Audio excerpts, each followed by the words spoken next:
अस्सलाम वालेकुम dear students. तो आज जो हमारा टॉपिक है वो है बॉन्डिंग इन कार्बन। तो जब हम कार्बन की बॉन्डिंग देखते हैं तो ये न तो इलेक्ट्रॉन्स को एक्सेप्ट करता है और न डोनेट करता है, बट ये इलेक्ट्रॉन्स को शेयर करके रख देता है।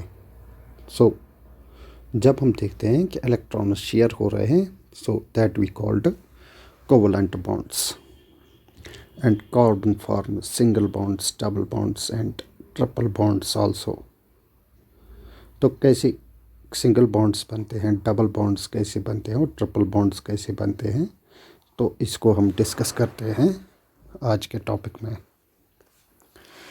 तो अब जानते हो कार्बन जो है इसके 4 वैलेंस इलेक्ट्रॉन्स है।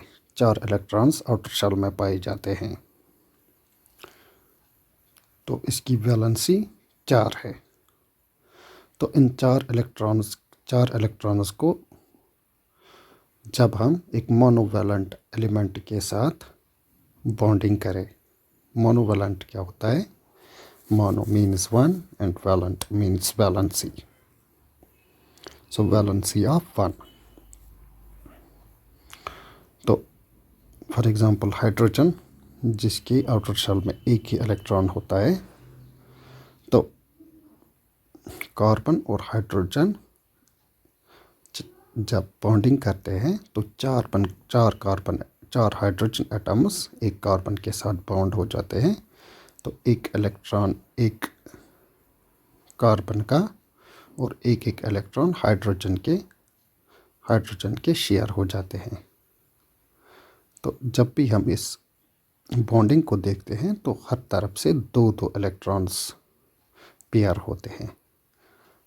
तो 2 इलेक्ट्रॉन्स जब पेयर होते हैं तो वो सिंगल कोवलेंट बॉन्ड्स बनाते हैं, तो बनता है methane molecule. Now double covalent bonds क्या होते हैं और ट्रिपल कोवलेंट बॉन्ड्स क्या होते हैं? For example carbon dioxide, carbon के साथ 2 ऑक्सीजन मॉलिक्यूल्स बॉन्ड हो जाते हैं। अब जब हम ऑक्सीजन मॉलिक्यूल्स को देखते हैं तो ऑक्सीजन की वैलेंसी होती है 2। That means it needs 2 electrons to complete its octet. And carbon की होती है 4। तो 2 ऑक्सीजन के मॉलिक्यूल 2 ऑक्सीजन के एटम्स एक कार्बन एटम के साथ कंबाइन होते हैं, तो वहाँ पर 2 pairs of electrons are shared between carbon and each oxygen atom. तो एक पेयर से एक बॉन्ड बनता है, तो 2 पेयर से 2 मीन्स 4 इलेक्ट्रॉन्स। 4 इलेक्ट्रॉन्स हर ऑक्सीजन और कार्बन के बीच में शेयर होते हैं, जिससे कार्बन डाइऑक्साइड मॉलिक्यूल बन जाता है। तो ये हुए double covalent bonds. Now about triple covalent bond, अपने कंपाउंड सुना होगा हाइड्रोजन साइनाइड।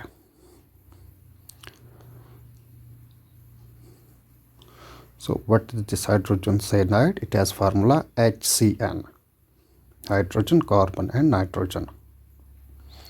तो हाइड्रोजन जबकि आपने पहले ही देखा कि एक इलेक्ट्रॉन उसका होता है, तो एक पेयर ऑफ इलेक्ट्रॉन्स इनके बीच में शेयर रहता है। जब नाइट्रोजन की बात करें तो नाइट्रोजन की वैलेंसी होती है 3।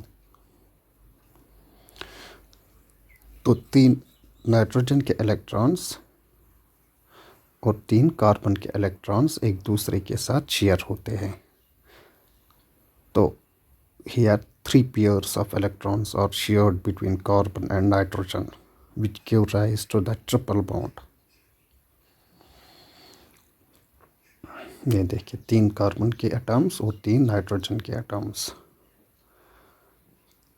तो 3 and 3 हो गए 6। That means 3 pair of electrons and which give rise to that triple covalent bond। Thank you।